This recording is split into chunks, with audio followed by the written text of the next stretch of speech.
105 Pro FM Your Lifestyle, masih dari kawasan Jalan Jenderal Sudirman nomor 219 Kota Padang Sidimpuan. Ya rekan Rau, masih ada Sri pastinya di pagi hari ini, pagi menjelang siang ya. Oke, seperti biasa di Jumat yang penuh dengan keberkahan, tentunya edisi 25 Desember 2020. Seperti biasa kita selalu menghadirkan acara di Duta, di program Duta pastinya, yaitu acara obsesi obrolan seputar Sakopa Islami. Dan di studio sudah hadir narasumber kita yang nanti akan menjelaskan tentang tema kita yang sangat menarik, yaitu refleksi akhir tahun Lentera Islam untuk Nusantara. Oke deh, kita sapa dulu nih, ada siapa? Assalamualaikum warahmatullahi wabarakatuh. Waalaikumsalam warahmatullahi wabarakatuh. Iya, ada siapa nih? Pasti udah gak asing lagi ya. Suaranya udah sering diulang ya, Dek, ya. Benar banget, yang minggu lalu juga ya. Iya. Oke, ada Kak Anida. Ya rekan Rau, di obsesi kali ini pengisi acara kita ada Kak Anida Karima yang akan nanti menjelaskan tema kita refleksi akhir tahun Lentera Islam untuk Nusantara. Nah, di hari Jumat ini gimana nih kabar Kak Anida sendiri? Alhamdulillah sehat. Sri, apa kabar? Alhamdulillah sehat tanpa kurang satu apapun ya. Gak lapar lagi ya? Waduh, dibuka ya kartunya. Oke deh, rekan Rau, jangan kemana-mana, tetap di 105 Raw FM, karena kita sudah masuk di acara obsesi obrolan seputar Sakopa Islami. Dan kepada Kak Anida Karima, Sri persilahkan. Terima kasih ya, Dek. Bismillahirrahmanirrahim. Assalamualaikum warahmatullahi wabarakatuh.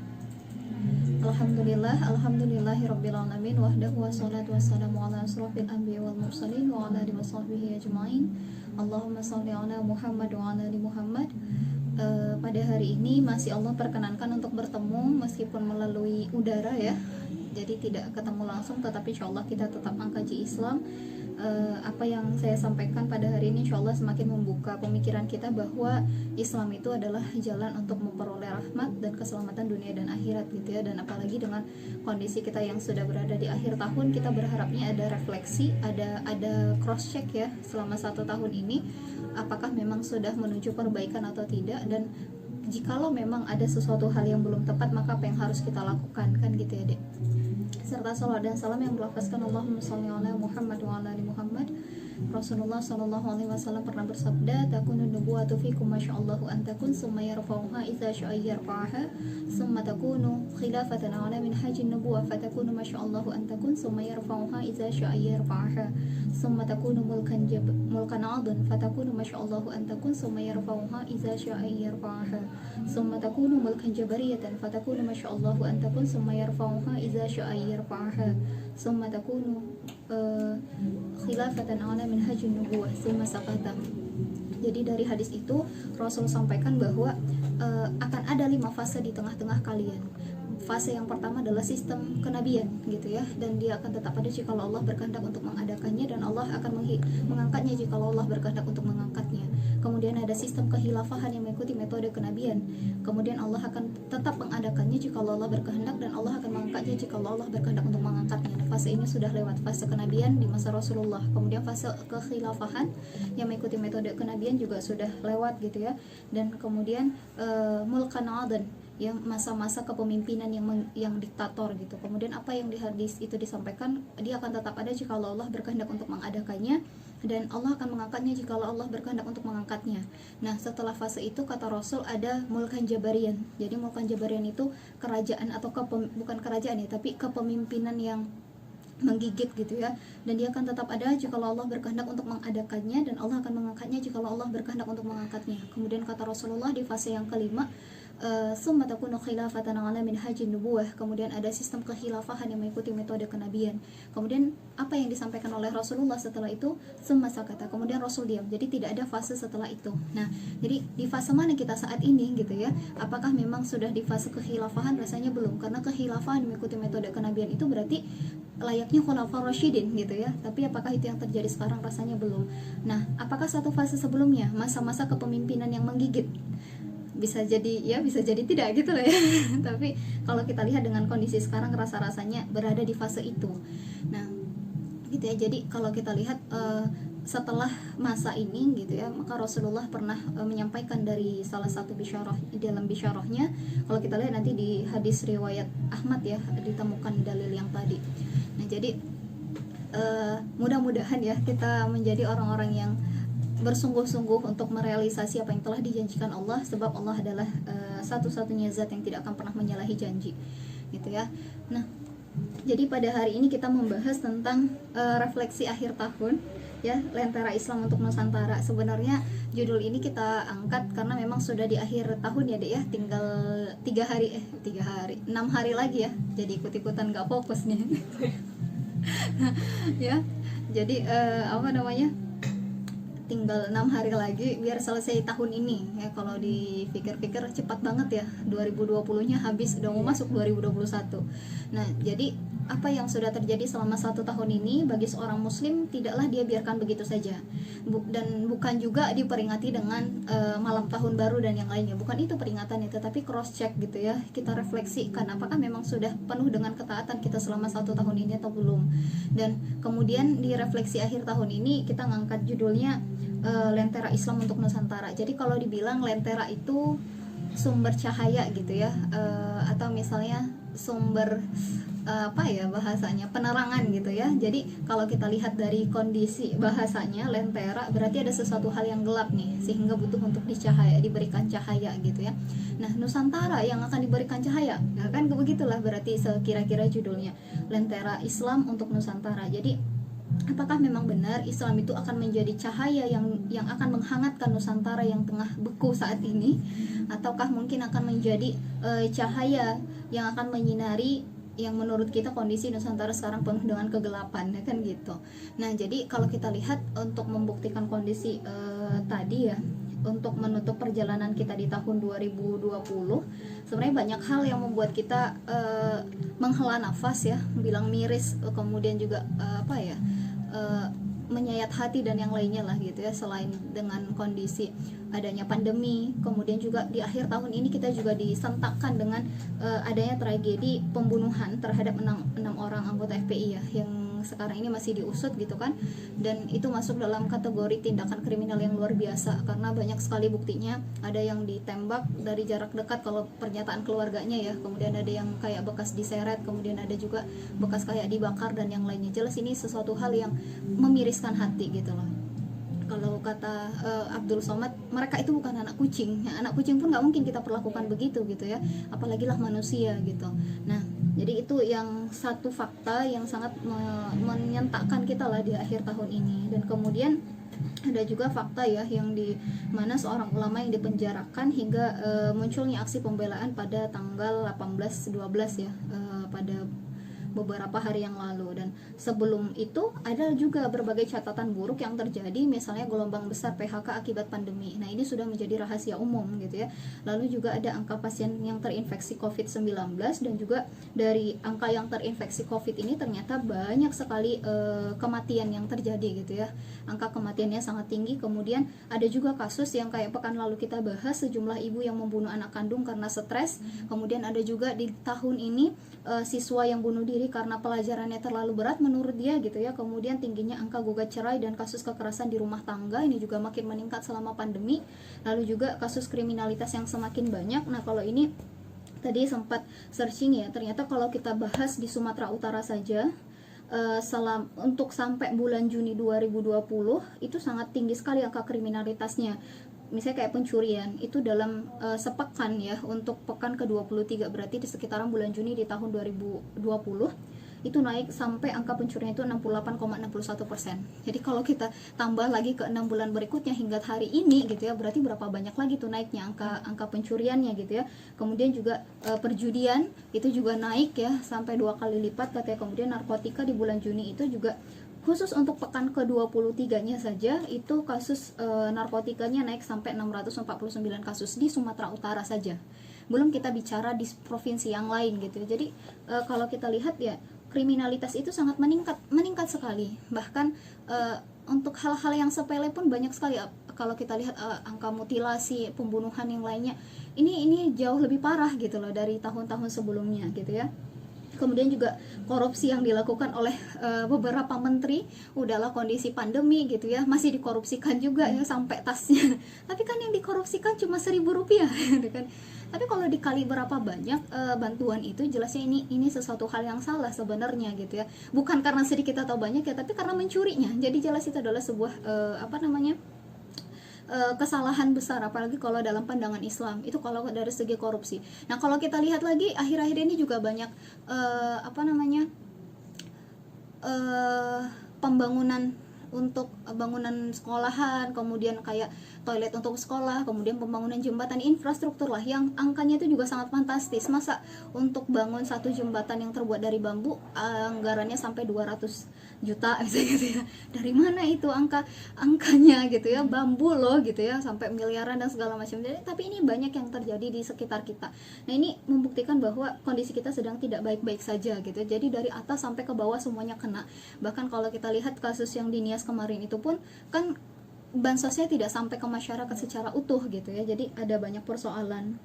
Nah, di sisi lain bagaimana dengan pemerintah ya, dengan sistem pemerintahannya sendiri, ternyata negeri ini juga semakin tidak bersahabat dengan rakyat. Nah, ini kalau kita bahasakan semakin tidak bersahabat dengan rakyat. Kenapa? Alih-alih untuk merevisi kebijakan yang tidak adil dan menyengsarakan rakyat, rezim gitu ya, justru kita lihat tidak segan-segan untuk merenggut hak rakyat untuk bersikap kritis, dan ini banyak diakui oleh para pengamat gitu ya. Dan banyak aktivis, kelompok, kemudian ulama yang kontra terhadap rezim itu terlihat sekali dibungkam, dikriminalisasi dan dipenjarakan gitu. Dengan tuduhan apa? Tuduhannya mulai dari ada delik, kemudian ada ujaran kebencian, ada hasutan, ada hoax, kemudian ada tuduhan untuk menghina presiden, pejabat negara dan melakukan makar. Banyak sekali hal-hal yang disampaikan itu yang menjadi alasannya kenapa mereka ditangkap gitu ya. Nah, maka kalau kita lihat sejalan dengan itu pun banyak lembaga yang itu juga dilumpuhkan karena kooptasi kekuasaan gitu ya. Hampir seluruh kekuatan politik formal termasuk parpol dan DPR ya yang dibawa kendali kekuasaan eksekutif atas dukungan para pemodal. Dan bagaimana kalau kita lihat dengan MK dan KPK, ternyata juga dari KPK sendiri kelihatannya nih ya tidak berkutik gitu ya, karena KPK telah dikebiri melalui serangan rekayasa politik, yaitu mulai dari kriminalisasi ketuanya ya, wakil ketuanya, hingga yang terakhir ini ada revisi undang-undang KPK yang dianggap gitu ya memberangus kewenangannya. Nah, maka kalau kita lihat hingga akhir ya di tahun 2020 Indonesia ini tergolong sebagai negara yang cacat demokrasinya gitu ya. Demokrasi cacat berkinerja paling buruk gitu loh ya, dan itu terjun bebas sampai 16 peringkat. Dari yang dulunya peringkatnya 48 di tahun 2016 dan sekarang sudah berada di posisi ke-64. Di dari 48 ke 64, makanya tadi dibilang terjun bebas 16 tingkatan ya, 16 anak tangga gitu. Dan posisi Indonesia ini sudah berada di bawah Timor Leste, kemudian Malaysia dan Filipina. Dan kalau kita lihat ini akan semakin terancam kebebasan sipil ya, dan lemahnya budaya politik menjadi faktor yang paling menentukan dalam kemerosotan kondisi demokrasi di Indonesia. Nah, ini kalau dari segi pemerintahan. Kemudian bagaimana dari segi kesehatan dan pendidikan juga sama. Kesehatan juga ya, kalau kita lihat ya, bulan Juli kemarin juga resmi pada tanggal 1 Juli itu dinaikkan tarif BPJS. Untuk kelas 1 sekitar 50 ribuan gitu ya, 49 atau 50 ribu ya. Kemudian di kelas 2 ada 100 ribu, kemudian di kelas 3 sekitaran 150 ribu. Nah, itu bayar sakit tidak sakit kan bayar gitu ya.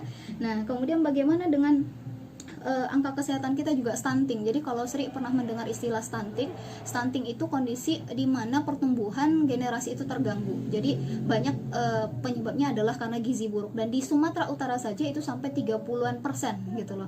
Ini angka yang sedikit Kak, kalau kata Sri. Enggak deh, itu sangat payah, itu sangat besar sekali sebenarnya angka stuntingnya. Karena kenapa? Anak yang sudah terkena stunting biasanya nanti pertumbuhannya akan terganggu. Di usia 8 tahun pun nanti mereka akan terganggu untuk berkomunikasi dengan orang lain dan yang lainnya gitu lah ya. Udahlah badannya kurus dan segala macam gitu ya. Kebayang lah ya kalau gimana yang disebut dengan kurang gizi.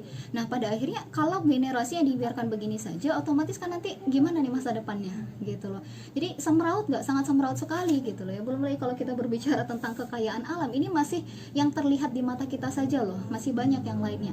Jadi nanti kalau ini ya. Nah, maka kita perlu refleksikan dengan kondisi ini ya. sejak awal gitu ya, banyak juga yang mengatakan bahwa rezim ini itu tidak penuh dengan kejujuran dan bahkan berdarah-darah. Kenapa? Karena di pemilu tahun 2019 banyak terjadi, dilihat ya oleh masyarakat itu kecurangan yang masif, kemudian vulgar sekali terlihat kecurangannya gitu loh. Ini kan masyarakat yang memandang ya gitu ya.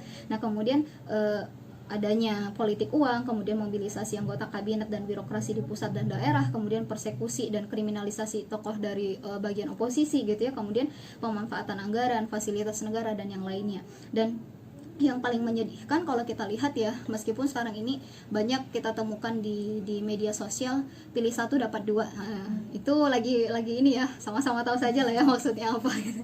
Pilih satu dapat dua. Nah jadi kalau kita lihat dari konsep pemilu yang hanya dimiliki satu-satunya teknis yang dimiliki oleh demokrasi untuk mengangkat seorang pemimpin, ternyata di tahun 2019 kemarin ada 894 petugas pemilu yang meninggal dunia.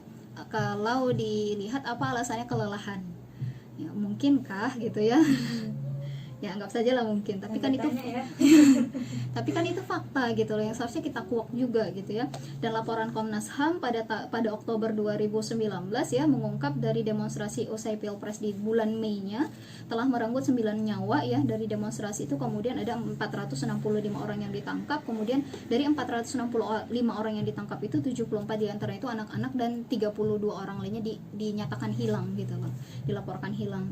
Dan kalau kita lihat lagi itu dari segi pengangkatan pemimpin ya, di tengah ketidakpercayaan publik pada waktu itu terhadap rezim, nah muncullah serangan Covid di sekitaran bulan Februari ya, maraknya di Indonesia. Kalau di Cina-nya kan di bulan November kalau tidak salah.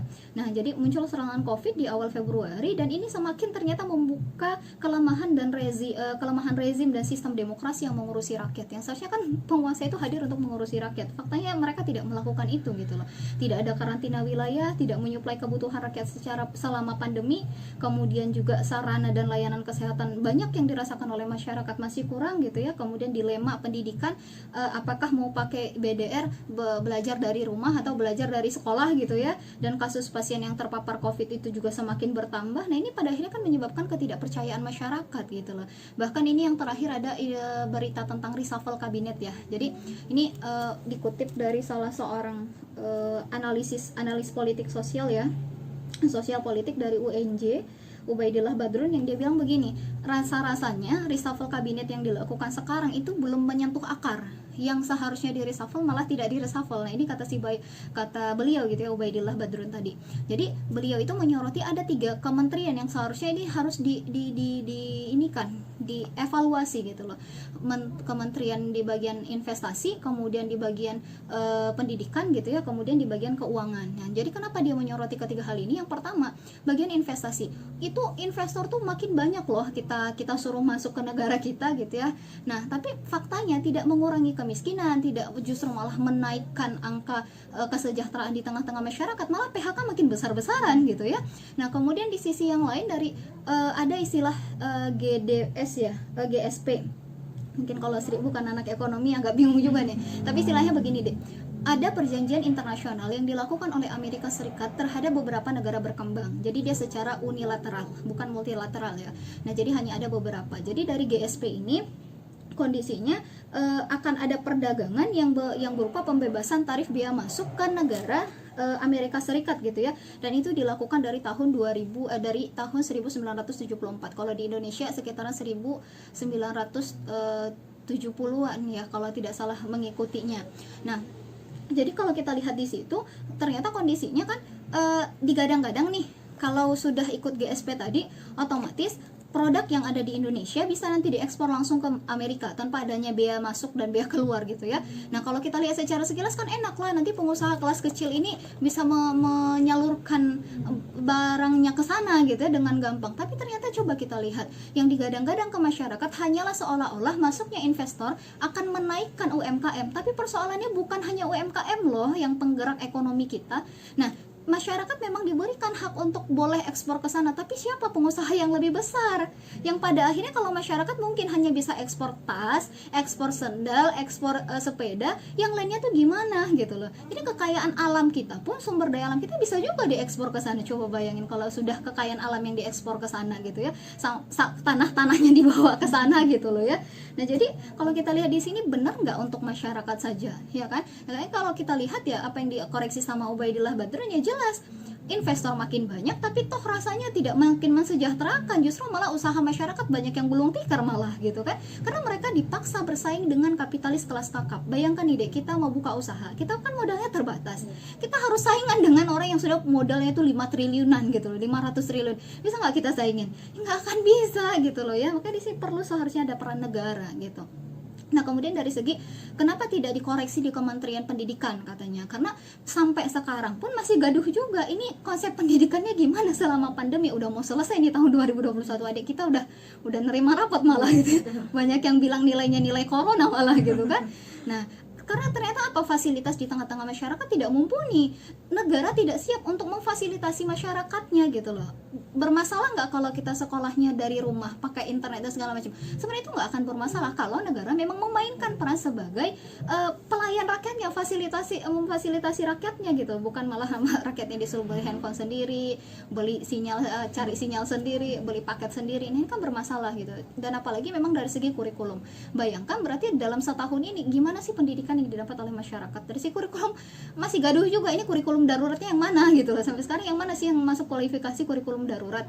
Nah kemudian juga dari Kementerian Keuangan, jadi Ubaidillah Badrun ini juga mengatakan bukannya makin bagus, makin merosot malah ekonomi kita, keuangan kita, hutang ke sana ke sini gitu ya. Kemarin nonton di Kompas TV ya, jadi sudah ada di Hong Kong, sumber hutang Indonesia itu kan Cina, Hong Kong, Singapura, dan ada beberapa negara lainnya. Bahkan kita sudah pinjam ke Jerman dan yang lainnya untuk nominal yang itu cukup kecil gitu. Jadi sampai berapa sih kamu bisa kasih saya hutang gitu ya, kan ini memiriskan hati, padahal negara kita tuh negara kaya gitu loh ya. Nah bahkan kalau kata seorang analis ekonomi ya, seorang ekonom senior, Rizal Ramli, apa yang beliau katakan, kalau Indonesia ini tidak bagus periayahannya, pengelolaannya hingga triwulan pertama di tahun 2021, Indonesia ini betul-betul bisa kolaps loh. Karena kita di tahun 2021 untuk bayar bunga hutang saja kita harus ngutang. Bayangin loh deh, hutang negara kita tuh banyak, ya kan? Kan berbasis ribawi ini sistem sekarang ya di seluruh dunia ini. Kan harus bayar bunganya. Nah, bayar bunganya saja pun kita harus ngutang, coba. Berarti kan kita menggadaikan negara kita sebenarnya gitu loh. Nanti kalau sudah sedemikian, kemana lagi nih kita berharapnya gitu kan ya. Akhirnya ya masyarakat harus siap-siap lah dengan kondisi pengusaha kan banyak mengkooptasi kekayaan alam. Jadi masyarakat ini mau makan apa lagi nantinya, makin sulit kan kondisinya gitu. Jadi kalau kita lihat dengan kondisi sedemikian sangat luar biasa mengerikan. Nah balik lagi ke PSP tadi, ternyata Bank Indonesia, World Bank itu juga memperkirakan ya, kalau negara-negara saat ini tidak siap untuk tahun 2021, maka ada 150 juta warga negara di dunia ini yang akan jatuh ke dalam jurang kemiskinan yang parah. Kata prediksi dari World Bank. Nah, jadi kalau dilihat kata mereka ternyata ada negara itu berada dalam negara-negara berkembang, dan ada 3 negara yang memungkinkan untuk masuk di sana. Ada India, Nigeria, dan Indonesia. Dan itu nantinya yang masuk ke dalam kategori kemiskinan yang sangat parah itu adalah masyarakat berpendidikan di daerah perkotaan.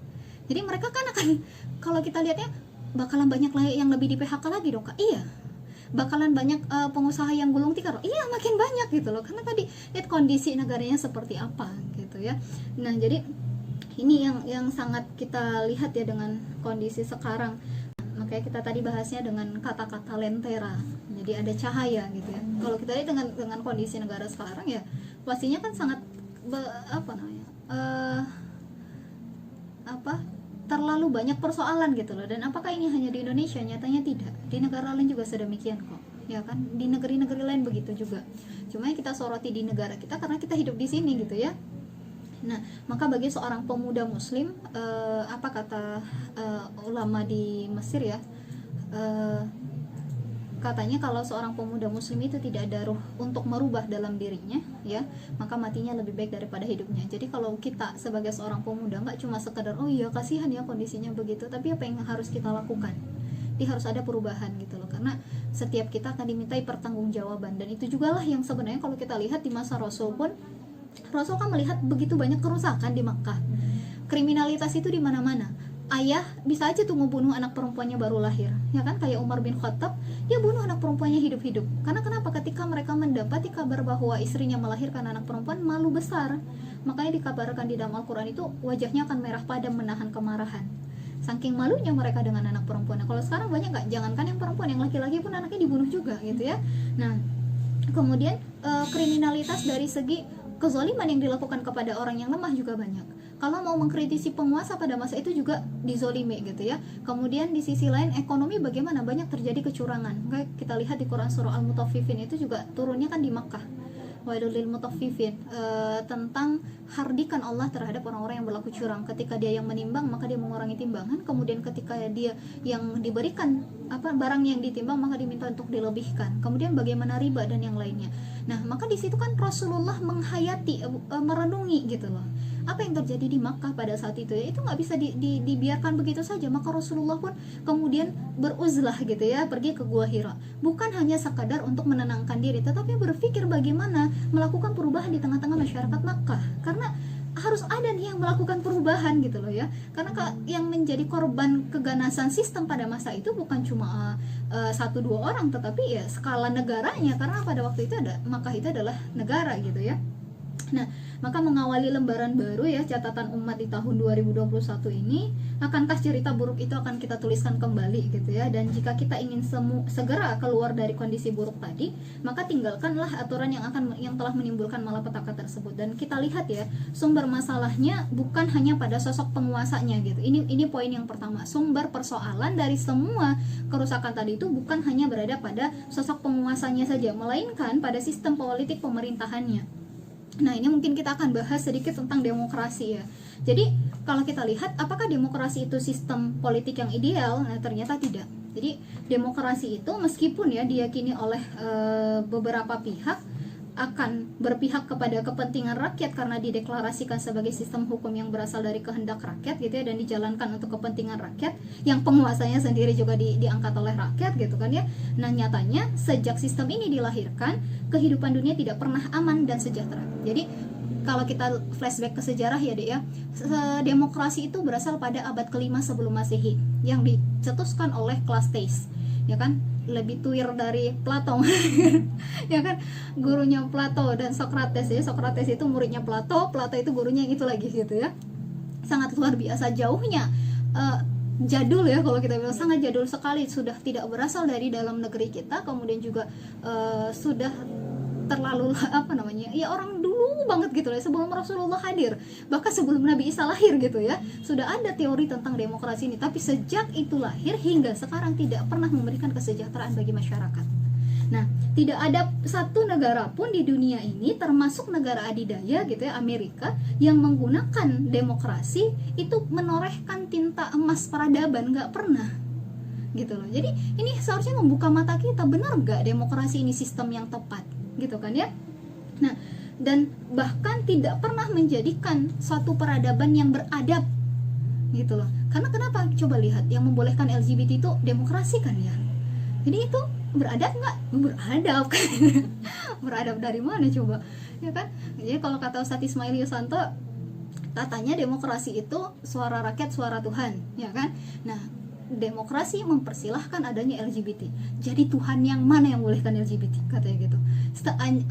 Ini agak vulgar bahasanya. Seanjing-anjingnya anjing yang paling anjing pun nggak akan mau suka pada sesama jenis. Nah ini manusia mau gitu loh. Ya kan dibolehkan sama demokrasinya, kebebasan berekspresi gitu kan ya. Nah akhirnya apa yang terjadi? Kerusakan. Jadi manusia itu nggak beradab ya, makin nggak beradab gitu loh ya. Nah kemudian apalagi ketidakadilan. Karena kenapa? Di dalam demokrasi yang membuat hukum itu manusia. Nah manusia yang mana yang duduk? Siapa yang di belakang dia? Gitu loh. Makanya kita sering sekali merasakan kok ya rasanya tidak adil banget. Nah akhir-akhir ini Joko Chandra yang sudah di buron beberapa tahun ya, keluar finalnya dihukum 2,5 tahun. Kenapa? Karena pertimbangannya usianya sudah termasuk tua. Pernahkah kita terpikir tentang Abu Bakar Ba'asyir? Ya mungkin sering nggak terlalu connect ya tentang Abu Bakar Ba'asyir, tapi kan itu tokoh yang sudah sangat tua juga gitu loh ya kan. dan yang lainnya lah gitu. Apakah memang hukum itu hanya diukur dari segi usia gitu kan ya? Jadi terkadang kok ya nenek-nenek yang nyuri buah coklat untuk makan penjaranya 5 tahun ya, yang itu udah triliunan cuma 2,5 tahun loh. Bahkan sudah diburon ya, Iya, udah bahkan. diburon juga, tapi cuma itu yang diberikan gitu ya. Jadi kita lihat sekali banyak ketidakadilan dan penggalan cerita panjang ya, ihwal kesengsaraan rakyat dan kegagalan negara demokrasi yang tertulis di yang tadi itu adalah bukti kepentingan manusia yang tidak diatur dengan benar. Jadi ketika memang manusia menjadi pengatur di sesama mereka, jelas ini akan menimbulkan kerusakan. Bayanginlah dek, kakak sama Sri lah ya, kita disuruh buat aturan. Nah, kalau untuk mengatur, dek kita pakai baju warna hitam ya, pasti berantem dulu kan, ya kan saya nggak mau gini. Itu masih perkara pakaian. Nah ini perkara kepentingan masyarakat, standar sejahtera tidak sejahtera, standar memberikan makan pada masyarakat, pengelolaan kekayaan alam gitu loh. Belum lagi kalau kita lihat ya, manusia itu kan punya bakal, punya gorizah untuk menguasai satu dengan yang lainnya gitu ya. Maka ketika dia tidak diatur dengan aturan yang berasal dari sang pencipta, jelas akan menimbulkan kerusakan ya. Nah maka jelas ya, demokrasi itu sistem yang lahir, yang berasal dari produk pemikiran manusia. Pemikiran manusia itu kan terbatas. Jadi ada dulu masalahnya baru buat solusinya. Ada dulu persoalannya baru dipecahkan, nah dirembukan nanti. Nah lucunya kalau kita mau buat aturan, nanti pergi dulu studi banding ke Yunani, apakah aturannya benar atau tidak gitu loh. Ya Allah ya Rabbi gitu kan ya. Nanti kalau muncul persoalan baru dikaji lagi gitu ya. Berarti kan aturan yang berasal dari akal manusia tadi jelas pasti akan banyak kelemahannya gitu ya. Dan sesungguhnya banyak yang bertentangan dengan hukum Allah sebagai pencipta alam semesta. Jadi Allah katakan di Quran surah Thaha ayat 124 yang artinya, dan barang siapa yang berpaling dari peringatanku maka sesungguhnya baginya penghidupan yang sempit, ma'isyatan dongka gitu loh. Allah ancamkan ya, kalau kita ngerasa sempit, nggak kehidupan kita sekarang sempit, mungkin sempitnya itu bukan cuma sekadar diukur dari materi loh ya, tapi keamanan, kesejahteraan, kemudian keadilan gitu kan. Ini juga kalau tidak dirasakan berarti penghidupan yang sempit. Kita kalau jalan di tengah padang Sidimpun ini tengah malam, perempuan sendiri pasti takut. Takutnya bukan karena hantunya tapi hantu berkaki gitu ya, yang bisa nyentuh tanah gitu loh. Berarti kalau kita kenapa-kenapa pun nggak ada yang bantuin ya kan, berarti kan penghidupan yang sempit gitu ya. Dan kami akan menghimpunnya pada hari kiamat dalam keadaan buta. Ini ancaman Allah ketika manusia berpaling dari aturannya Allah gitu ya. Maka saatnya manusia yang sudah berpaling tadi untuk kembali kepada aturan Allah. Nah kalau kita lihat ya, demokrasi ini kalau kita bahas perlu dua pembahasannya, demokrasi secara prosedural dan demokrasi secara substansial.